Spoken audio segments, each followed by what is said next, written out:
That evening, the mall was buzzing with life. Shoppers moving in and out, the hum of conversation blending with the occasional ring of a cash register. The scent of freshly baked pretzels filled the air, mixing with the crisp chill of the air conditioning. It was the kind of place where people came to unwind, shop, or simply enjoy a quiet evening with their loved ones. But for Marcus and Lisa, their night was about to take a turn they never saw coming. Marcus, a well-dressed man in his early 30s, walked hand in hand with his wife, Lisa. They had just finished dinner at a nice restaurant and decided to browse a few stores before heading home. It was supposed to be a simple, relaxing night. But as they strolled through the mall, laughing about something silly, they noticed something unusual. A pair of eyes watching them a little too closely. A security guard stood near the entrance of a high-end store, arms crossed, his gaze locked on them with an intensity that made Lisa uncomfortable. She nudged Marcus slightly, whispering, "Do you notice that guy staring at us?" Marcus glanced over, offering a small, polite nod to the guard, but there was no nod in return, only a cold, assessing look. Shrugging it off, he squeezed Lisa's hand and led her toward one of their favorite stores. They had barely stepped inside when they heard heavy footsteps behind them. "Excuse me," the deep voice called out. Turning around, they saw the security guard standing just a few feet away. His name tag read J. Miller, and his expression was firm, almost hostile. "Can I help you?" Marcus asked, keeping his tone polite. Miller's eyes flickered between them, as if sizing them up. "I'm gonna have to ask you two to leave." Lisa blinked in confusion. "Excuse me? We just got here." The guard straightened his posture, clearly trying to exert authority. "Store policy. You need to leave the premises." Marcus frowned. "What policy? We've done nothing wrong." Miller's jaw tightened. "I don't need to explain myself. This is private property, and I have the right to refuse service to anyone." Lisa's heart pounded. She could feel the eyes of other shoppers on them, some curious, some whispering. This wasn't just about them leaving, it was about how it looked. About being singled out, humiliated, for no reason at all. Marcus took a deep breath, trying to keep his cool. "Listen, we don't want any trouble. We're just here to shop like everyone else. If there's a reason we're being asked to leave, we deserve to know what it is." Miller's expression didn't change. "I won't say it again. Leave. Now." Lisa's hands clenched into fists at her sides. She wasn't the kind of person to make a scene, but this was wrong. And the worst part? She could see the satisfaction in Miller's eyes, as if he enjoyed having this kind of power. Realizing they had no choice, Marcus gave his wife a gentle nod. "Come on, Lisa." With every step they took toward the exit, humiliation burned in their chests. They had been treated like criminals, like they didn't belong. And all the while Miller stood there, arms crossed, watching them go like he had won some kind of battle. But what he didn't know was that his night was about to take an unexpected turn. Because just 10 minutes later, everything changed. Outside the mall, Marcus and Lisa walked in silence, the cool night air doing little to ease the heat of frustration burning inside them. Lisa's arms were folded tightly across her chest, her jaw clenched. Marcus could feel the tension radiating from her, and truthfully, he felt it too. "That was unbelievable," Lisa finally said, shaking her head. "He didn't even have a reason." Marcus sighed, running a hand over his beard. "He didn't need one. He just wanted us gone."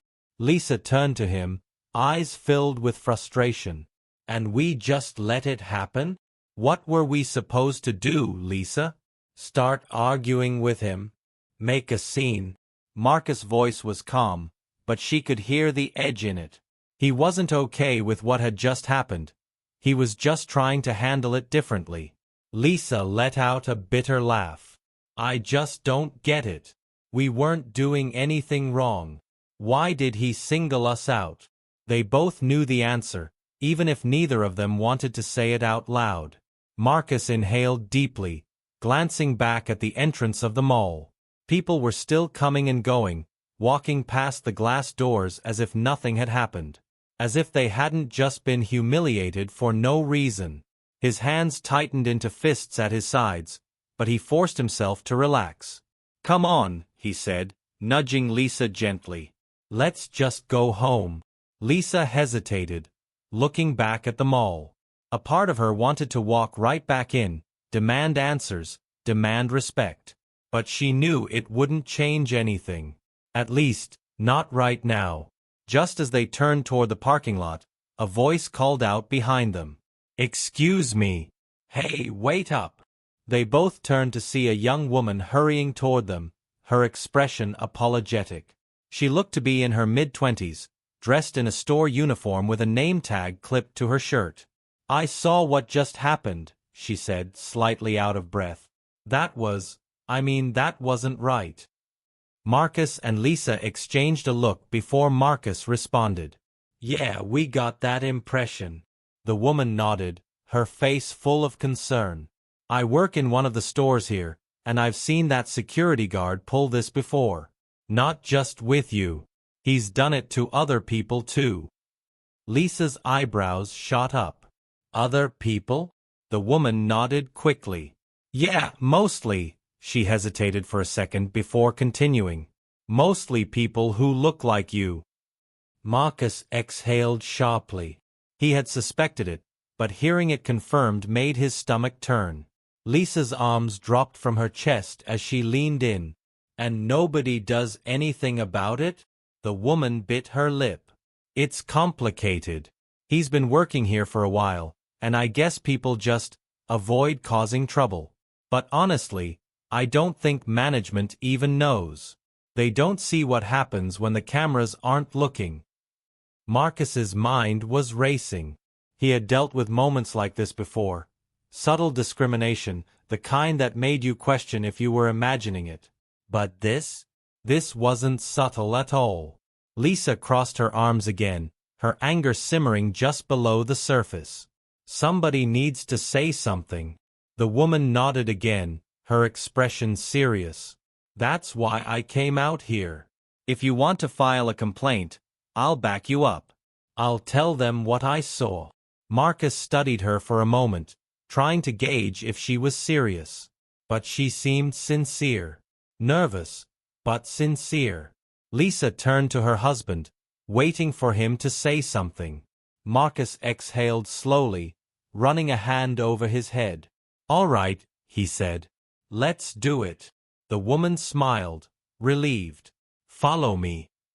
Lisa shot Marcus a small, approving look before they followed the woman back inside. As they stepped through the glass doors again, Lisa couldn't help but feel a rush of nerves. It wasn't fear, exactly. More like anticipation. This wasn't something she and Marcus normally did. They were the type to brush things off, to move on. But this time felt different. They followed the woman past the rows of stores, back toward a hallway marked, "Staff Only." She knocked on a door before pushing it open. Inside, a middle-aged man sat behind a desk, scrolling through something on his phone. He looked up when they entered, his brows lifting in curiosity. "What's going on?" he asked, setting his phone aside. The woman cleared her throat. "Mr. Tanner, I wanted to bring something to your attention. I just saw security remove these two from the mall for no reason." Tanner's brows furrowed. He looked at Marcus and Lisa, then back at the woman. "What do you mean, for no reason?" "I mean exactly that," she said firmly. "They were just shopping. They weren't causing any trouble. But Miller told them to leave, wouldn't even explain why." Tanner's expression darkened slightly. "Miller? Again?" Lisa's ears perked up. "Again?" The manager sighed, rubbing his temple. "Look, I can't say too much, but there have been concerns about him before." Lisa exchanged a look with Marcus. "Then why is he still here?"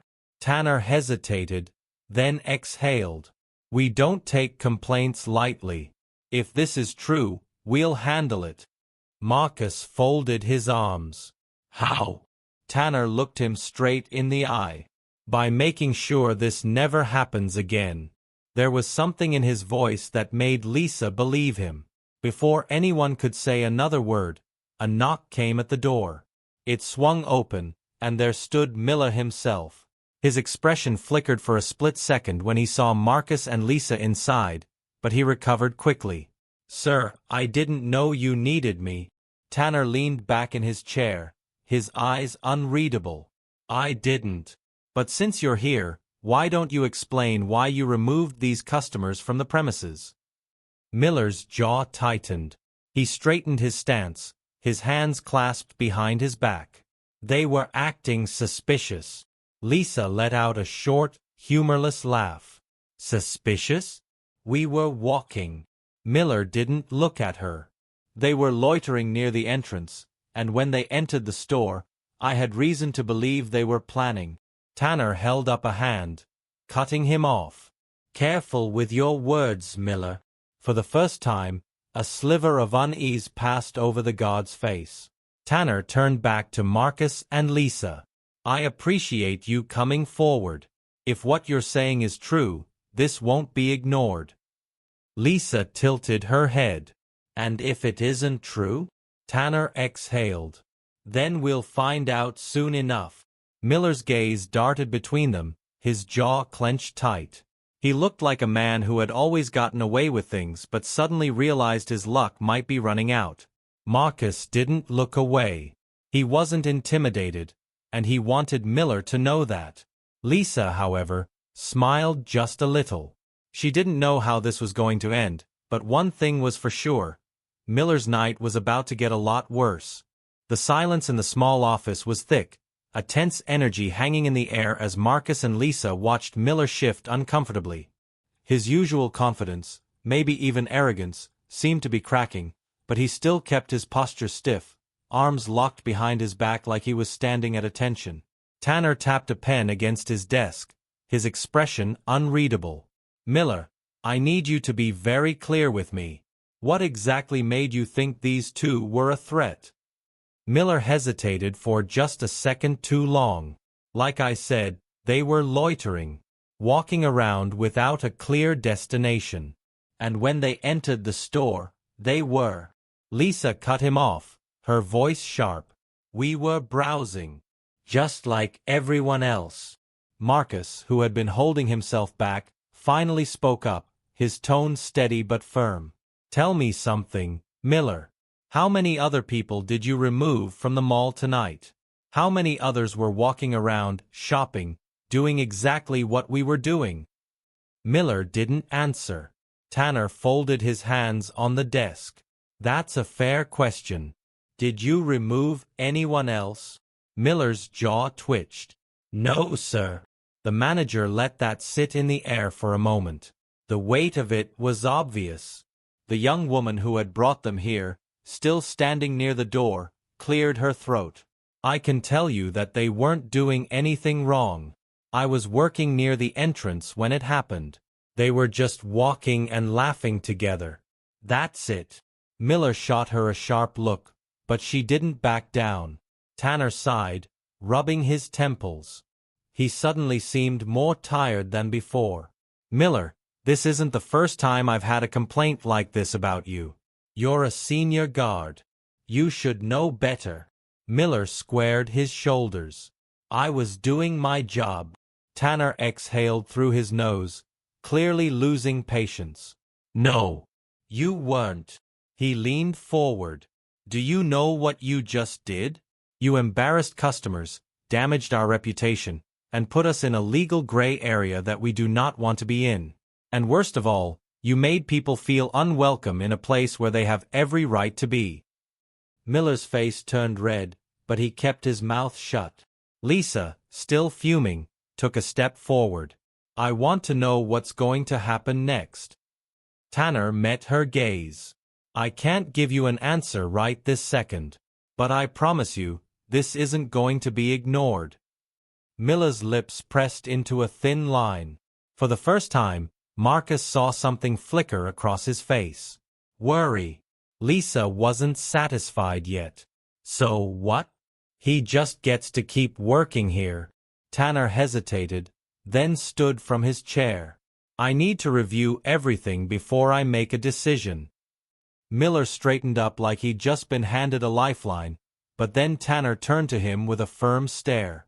But for now, I want your badge and your radio. Effective immediately, you're suspended pending review. The tension in the room shifted instantly. Miller's head snapped up, his face flashing with anger. Sir, that's not a request, Tanner cut him off. For the first time that night, Miller looked truly thrown. He hesitated, like he wanted to argue, but then his shoulders dropped slightly. He unhooked the radio from his belt, then reached up and unclipped his badge, placing both on the desk with slow, reluctant movements. Tanner didn't look away from him. You can go home for the night. I'll call you when I've made my final decision. Miller's nostrils flared, but he gave a stiff nod before turning on his heel and marching out of the office without another word. Lisa exhaled, shaking her head. That's a start. Marcus wasn't as convinced yet. He turned to Tanner. Is this really going to go anywhere, or is this just for show? Tanner met his gaze without flinching. I don't do things for show. I'll be reviewing security footage and speaking with staff. If I find what I think I will, this won't end well for him. Marcus held his stare for a moment longer before giving a small nod. He could tell Tanner was serious, but he still wasn't sure how far this would actually go. The young woman near the door let out a breath. Thank you, she said quietly, for saying something. A lot of people don't. Lisa offered her a small, grateful smile. Thank you for backing us up. If you hadn't spoken up, we wouldn't even be having this conversation right now. The woman smiled back, though there was still some nervousness in her eyes. I just hope it makes a difference. Marcus turned back to Tanner. We'll be following up. Tanner nodded. I expect you to.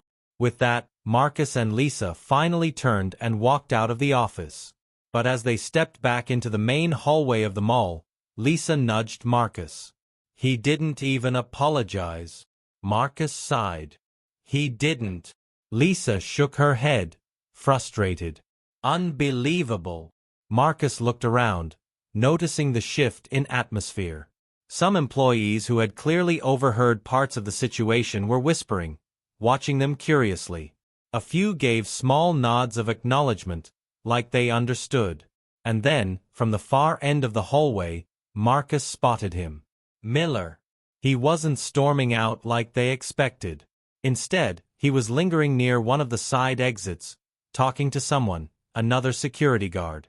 His posture was tense, and from this distance, Marcus couldn't make out what he was saying. But whatever it was heated. Lisa followed his gaze. What do you think he's up to? Marcus frowned. I don't know.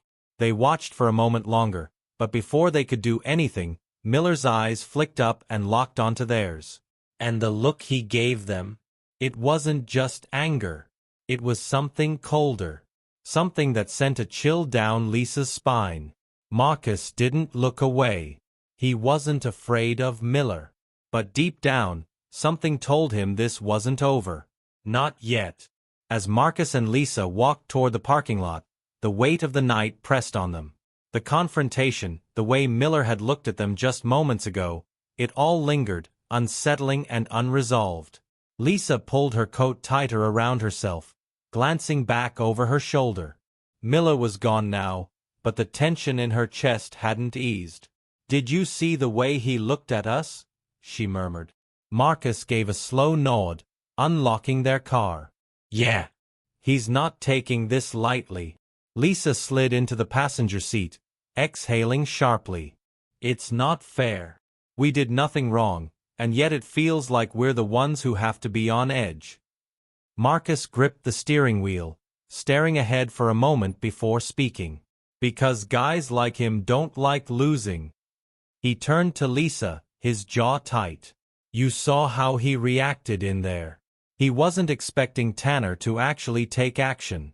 And now, He's mad. Lisa swallowed, a bad feeling creeping into her stomach. Do you think he's gonna try something? Marcus didn't answer right away. He started the car, the soft hum of the engine filling the silence. I don't know. But I do know guys like him don't just walk away quietly. Lisa bit her lip, staring out the window as the parking lot lights cast long shadows over the pavement. Maybe we should just let this go. Marcus frowned, glancing at her. What? Lisa shifted in her seat. I mean, we filed the complaint. He got suspended. Maybe that's enough. Marcus shook his head, pulling out of the parking space. That's exactly what he wants. For us to let it go. For this to fade away so he can go right back to doing what he was doing before. Lisa knew he was right. But something about Miller's reaction had rattled her more than she wanted to admit. As they drove home, Marcus kept checking the rearview mirror, his instincts buzzing with unease. Maybe it was paranoia, maybe it was just the heat of the night still lingering, but something felt off. Lisa, noticing his glances, tensed. Marcus, what is it? He didn't answer right away. His grip on the wheel tightened slightly as he changed lanes. That black car back there. It's been behind us since we left the mall. Lisa's stomach clenched. She twisted slightly in her seat, stealing a glance through the side mirror. A dark sedan, headlights glowing against the pavement, stayed several car lengths behind them. Lisa's voice dropped. You think it's him? Marcus kept his eyes forward. I don't know, but I don't like it. Lisa's heart started to pound. What do we do? Marcus thought quickly, running through options in his mind. If it was just another driver, changing routes would make it clear. If it wasn't, well, then they had bigger problems. Hold on, he muttered, taking an unexpected right turn onto a side street. Lisa held her breath as she watched the rear-view mirror. For a moment, the dark sedan hesitated at the intersection. Then it turned after them. Lisa's stomach dropped. Marcus. I see it, he said, his voice calm but sharp. He took another turn, this time onto a quiet residential street lined with parked cars and dim porch lights. The sedan followed. Lisa's hands gripped the edges of her seat. Okay. This is not a coincidence. Marcus exhaled, mind racing. He couldn't take them home, not if someone was following them. He suddenly spotted a gas station up ahead, its fluorescent lights casting a bluish glow over the lot. Without hesitation, he pulled in, parking near the entrance where the security cameras were visible. Lisa turned, watching as the black sedan rolled past without stopping. It didn't pull in after them, didn't slow down, just kept driving. She let out a shaky breath. Do you think they'll come back? Marcus kept his eyes on the road, his gut still tight. I don't know. But I don't think we should go home just yet. Lisa nodded quickly. Maybe we should call someone. The police. Marcus thought about it, but what would they say? That a car followed them for a few blocks? That they suspected it might be Miller but had no proof? They won't do anything unless something actually happens, he said. And I'd rather not wait for that. Lisa swallowed hard, glancing around the gas station. So what now? Marcus exhaled, trying to think. We stay here for a bit. Let's see if they circle back. Minutes passed. Lisa tapped her fingers anxiously against her knee, eyes flicking toward the road every time a car passed. And then, there, Marcus muttered. Lisa's breath caught. The same black sedan had turned onto the street again, driving slower this time. It didn't pull into the lot, but it cruised past the gas station, headlights sweeping over them before disappearing down the road. Lisa's voice was barely above a whisper. They're watching us. Marcus clenched his jaw, his mind made up. We're not going home, he said. Lisa looked at him, her pulse hammering. Then where are we going? Marcus put the car in drive, his eyes hard. Somewhere they won't expect. Lisa didn't argue. She knew one thing for certain. This wasn't over. Not by a long shot. Marcus drove in silence, his hands gripping the wheel tighter than before. Lisa kept glancing at the side mirror, her stomach twisting every time a pair of headlights appeared in the distance. Neither of them spoke for a while, but the weight of the situation hung between them. They weren't imagining this. Someone was following them, watching them. And the worst part? They didn't know why, or what would happen next. Lisa swallowed hard. Where are we going? Marcus exhaled through his nose. Somewhere public. Well lit. Somewhere he won't try anything. Lisa nodded, though she still felt uneasy. But what if he just waits? If he's this bold, what's stopping him from following us all night? Marcus clenched his jaw. That was the part that worried him. If this was Miller, if he was angry enough to do something this reckless, then it meant he was willing to take risks. And angry men taking risks? That never ended well. The city lights stretched ahead of them, and Marcus made a split-second decision. He pulled onto a busy street, heading toward a 24-hour diner he knew always had people inside, no matter the time. Lisa's leg bounced anxiously as she kept looking back. Do you see them? Marcus scanned the rear-view mirror. No sign of the black sedan. Not yet. But he wasn't convinced they were in the clear. As they approached the diner, Marcus pulled into the parking lot, making sure to park near the front entrance where the cameras were visible. Lisa hesitated before stepping out of the car, her nerves still on edge. And if they show up here? Marcus met her gaze. Then we get proof. That was the only thing they could do at this point. Document everything. If Miller, or whoever was in that car, really was following them, they needed evidence. Something undeniable. They walked into the diner, the warm scent of coffee and sizzling bacon filling the air. A waitress, a woman in her late 50s with tired eyes, greeted them with a polite nod. Grab any seat you like, hon. They slid into a booth near the window, the neon glow from outside casting a bluish hue over the table. Lisa pulled out her phone and opened the camera, positioning it subtly near the window. Minutes passed.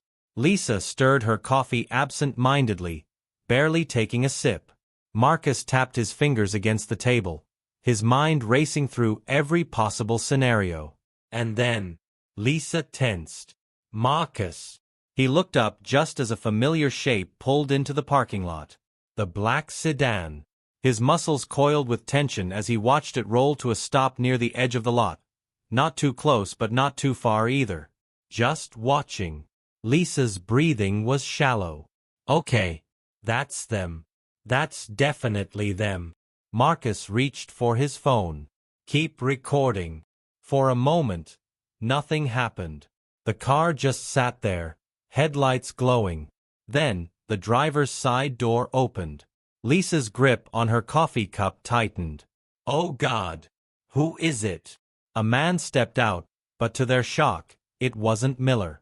It was someone else. Someone neither of them recognized. Lisa's stomach flipped. Wait, if that's not him then... Marcus narrowed his eyes, his brain scrambling to put the pieces together. Then someone else is involved. The man stood near the car, scanning the area like he was looking for something, or someone. He was broad-shouldered, dressed in dark clothes, and he moved with a kind of calculated stillness that sent a chill down Marcus's spine. Lisa kept the camera rolling, whispering, Marcus, what if this isn't just about Miller anymore? Marcus didn't answer right away, but a terrible thought was forming in his mind. What if Miller wasn't acting alone? What if this wasn't just some personal grudge, but something bigger? And worse, what if they had just become targets in something they didn't even understand yet? Marcus kept his eyes locked on the man outside. His pulse was steady, but his mind was racing. If this wasn't Miller, then who was he? And why was he watching them? Lisa's grip on her phone tightened as she kept recording. Marcus, we need to do something. Marcus nodded but didn't take his eyes off the man. They needed a plan. If they left now, they'd risk being followed again. If they stayed, they were sitting ducks. Either way, they couldn't afford to panic. The man outside glanced around, then pulled out his phone. He spoke into it briefly before nodding to himself. Then, to their horror, he started walking toward the diner. Lisa's breath hitched. "He's coming inside." Marcus clenched his jaw. "Just stay calm." The bell above the door jingled as the man stepped in, his boots heavy against the tiled floor. His eyes scanned the room before landing on Marcus and Lisa. His expression was unreadable, but there was something cold about the way he moved, controlled, intentional. Lisa lowered her phone slightly, trying to act natural, but her heart was pounding. The man approached their table and, without asking, slid into the seat across from them. "Marcus." "Lisa." His voice was deep, steady. "We need to talk." Lisa's fingers curled around the edge of the table. "Who are you?" The man exhaled through his nose, like he'd expected that question. "Call me Blake." He leaned forward slightly. "I know you think Miller is behind all of this. And you're not wrong. But he's not working alone." Marcus tensed. "What do you mean?"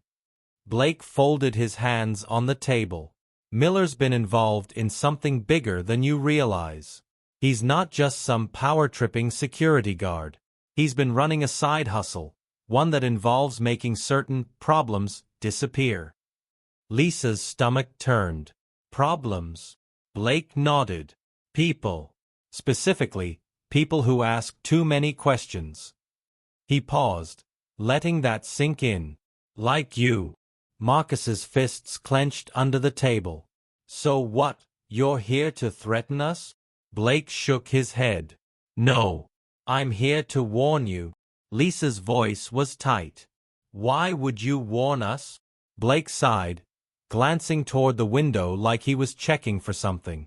"Because Miller messed up. And now he's in trouble too." He turned back to them. "He thought he was untouchable, that no one would ever push back. But your complaint? It caught the wrong people's attention." Marcus narrowed his eyes. "Whose attention?" Blake hesitated, then lowered his voice.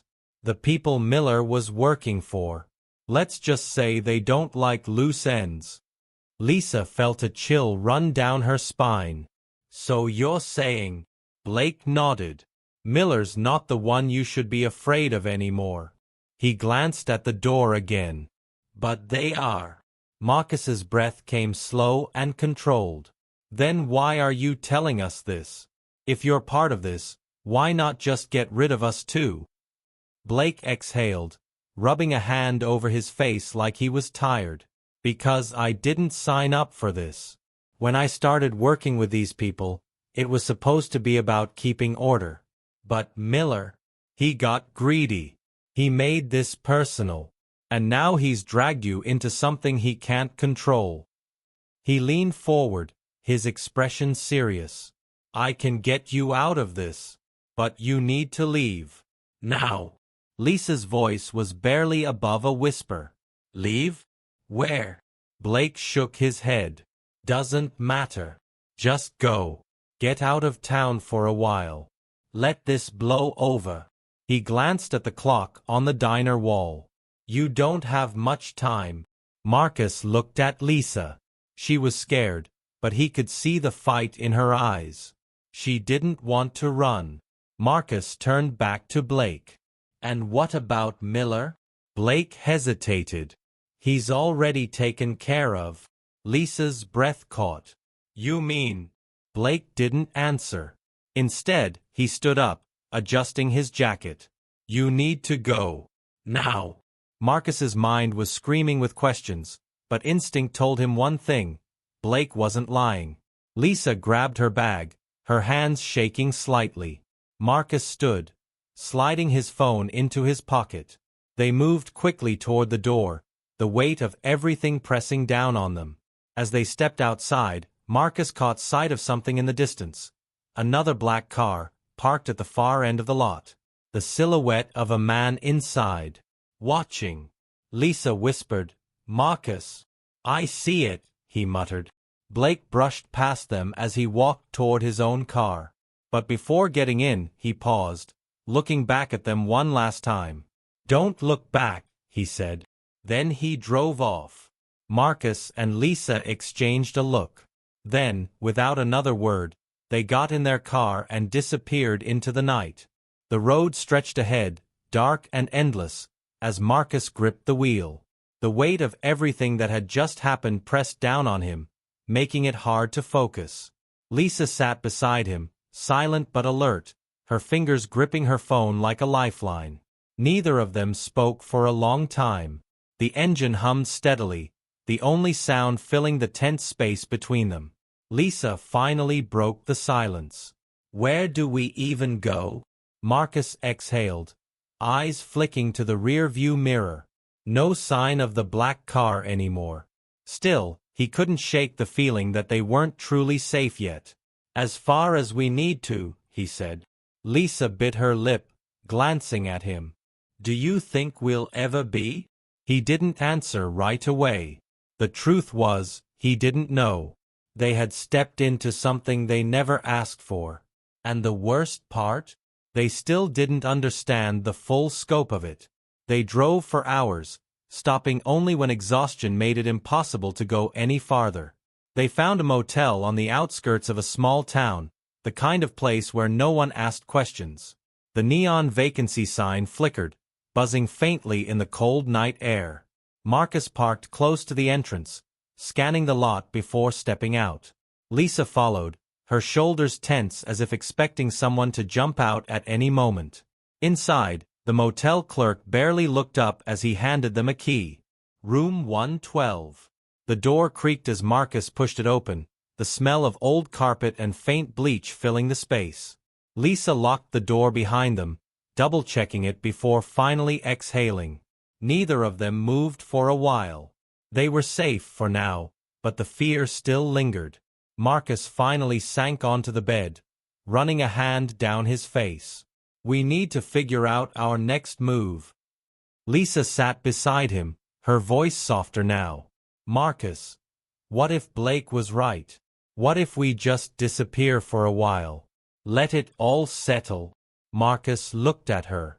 "And then what? We just pretend none of this happened?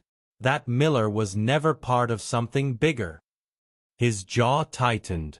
"That someone didn't try to make us disappear?" Lisa swallowed, her eyes filled with uncertainty. "I don't know. But I do know we can't fight people we don't even understand." Marcus nodded slowly. She was right. As much as it burned inside him to let things go, they were up against something way beyond a single corrupt security guard. Lisa hesitated before speaking again. "What do you think happened to Miller?" Marcus exhaled. "I think Blake meant what he said." The thought sat between them, heavy and unspoken. Lisa pulled out her phone, scrolling through the news. "If this is as big as it seems, shouldn't something be in the headlines?" Marcus leaned over, glancing at her screen. Nothing. No reports. No mentions of Miller. It was like he had never existed. Lisa looked up at him. "They covered it up." Marcus rubbed his temples. "Which means they'll do the same to us if we push too hard." The reality settled in. The people behind Miller weren't the kind you could expose with a single complaint. This wasn't something a viral video could fix. Lisa closed her phone. "So what do we do?" Marcus sat in silence, thinking. Then he looked at her. "We lay low. For now." Lisa nodded. "And then?" A small, determined fire burned in his eyes. "And then we find out who they really are." They sat in that quiet motel room, the night pressing in around them, knowing that their story wasn't over. Not yet. But for now, they had made it out. And that was enough.